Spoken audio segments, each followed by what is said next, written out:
Let us start with 3 Oms in the opening prayers. Om.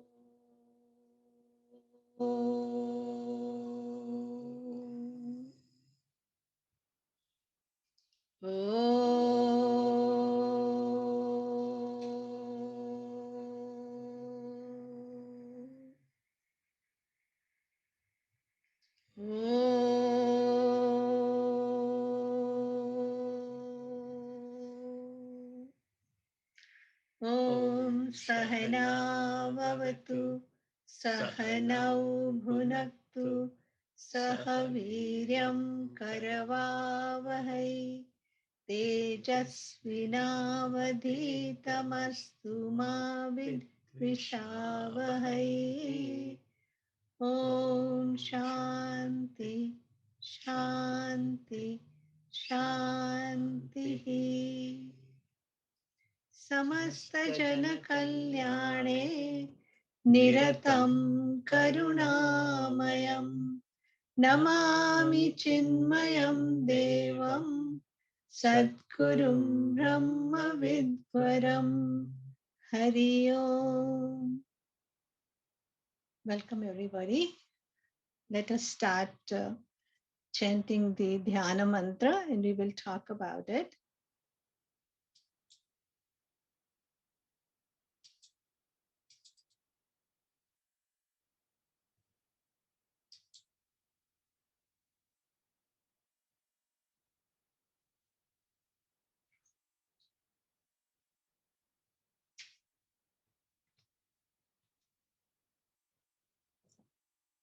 ॐ नमस्ते अस्तु भगवन् विश्वेश्वराय महादेवाय त्र्यम्बकाय त्रिपुरान्तकाय त्रिकालाग्निकालाय कालाग्निरुद्राय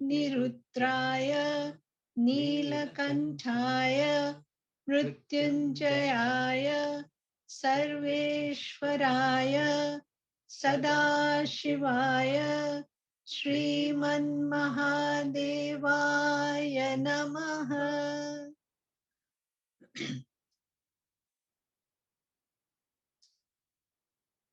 So today we will talk a little bit further and we will discuss the topic of Trikalagni Kalaya and Kalagni Rudraya. So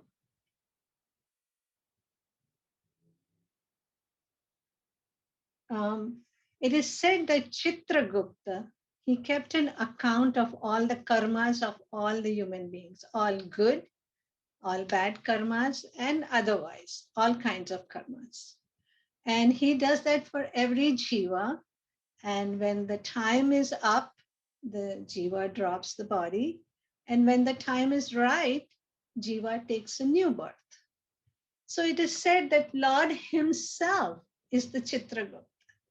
And he keeps track of every jiva's karma and gives appropriate bodies and appropriate environment to the jivas to exhaust their karmas. And hence, Lord is called Kala, Kala, time.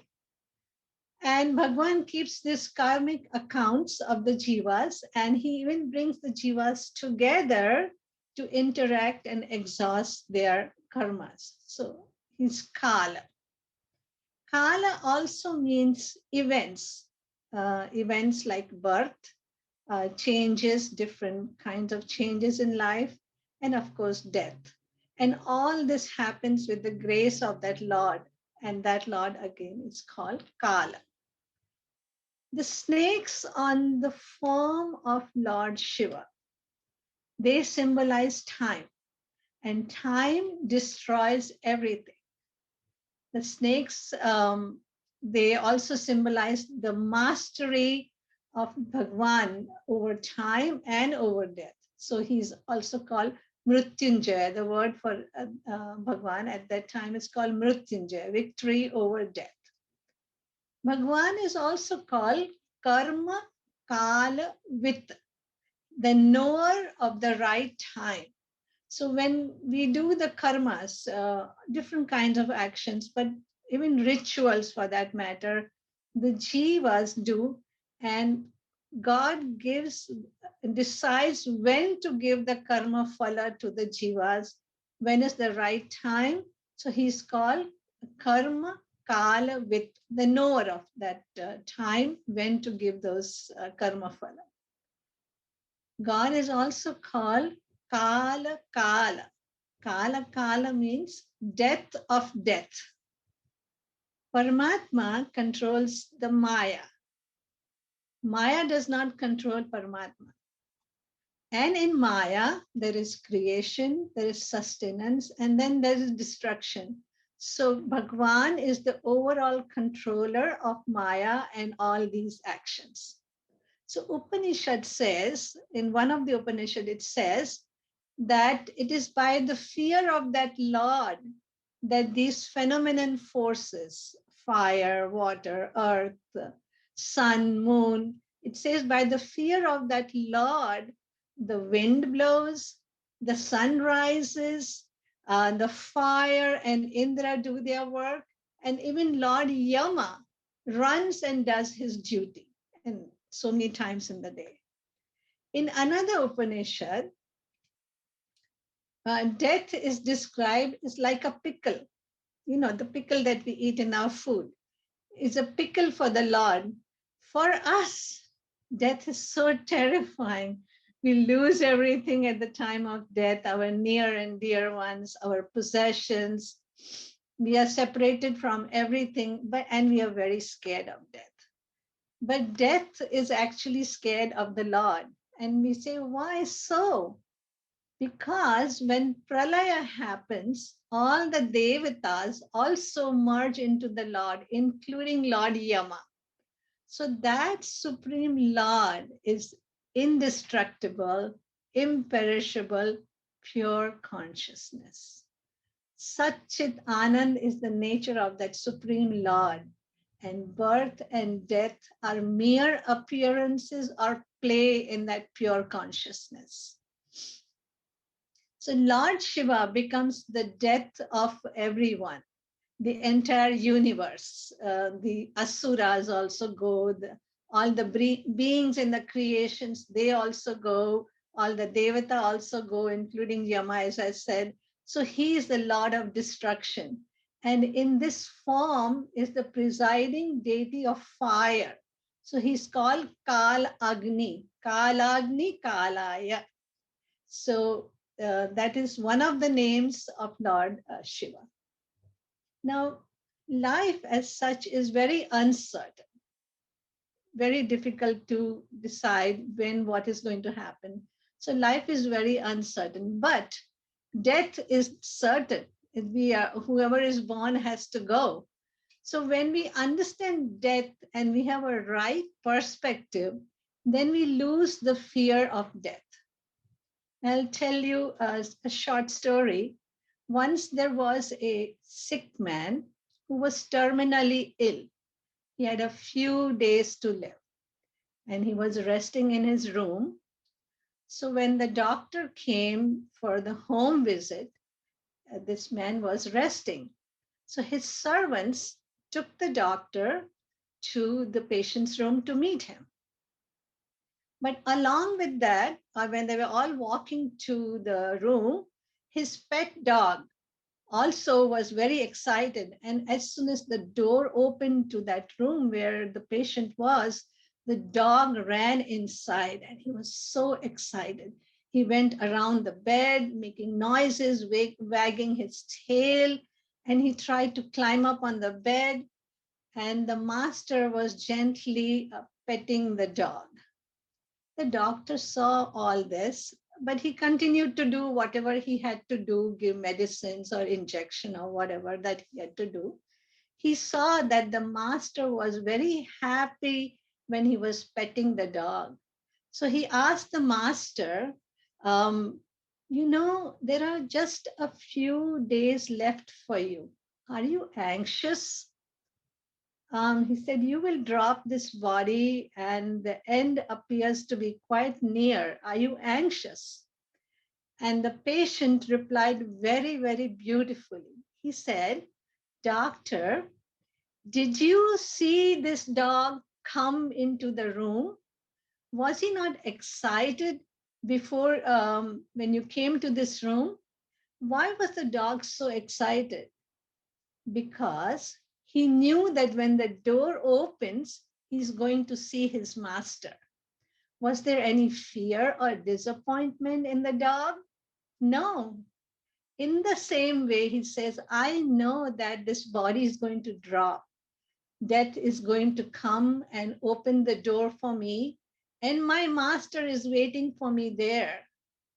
So, a devotee who is one who always remembers that the whole creation is rising in from the Lord, stays in the Lord, and returns back to the Lord.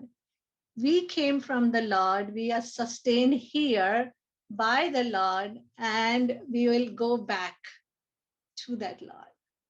So in Bhagavad Gita, Lord says, I am the time or the Kala which destroys everything. So when we understand what we are going back to Bhagwan from where we came, there should be no fear in our heart. Now, in the Rudra form of Lord Shiva, he sustains the earth, and in the form of water, fire, and earth, he destroys the earth. So that is the Ghor aspect of Lord Shiva. And the same in the Rudra form, he is the destroyer of the three cities, which I explained yesterday, Tripurari or Tripurantakaya. He has destroyed the pride of Yama in the Leela of Markandeya, which we may see tomorrow. And in one hand, he has the axe, and in the other, and he also has very sharp teeth in his mouth, real ghor appearance of that. So in Bhagavad Gita, the Vishwarup Darshan, in that portion, Arjuna sees all these human beings and creatures all flowing into the mouth of Bhagwan. And some are even stuck in his teeth. So it's a really ghor appearance. But the Srishti, Sthiti, and the Laya, creation, maintenance, and destruction, are going on at the same time.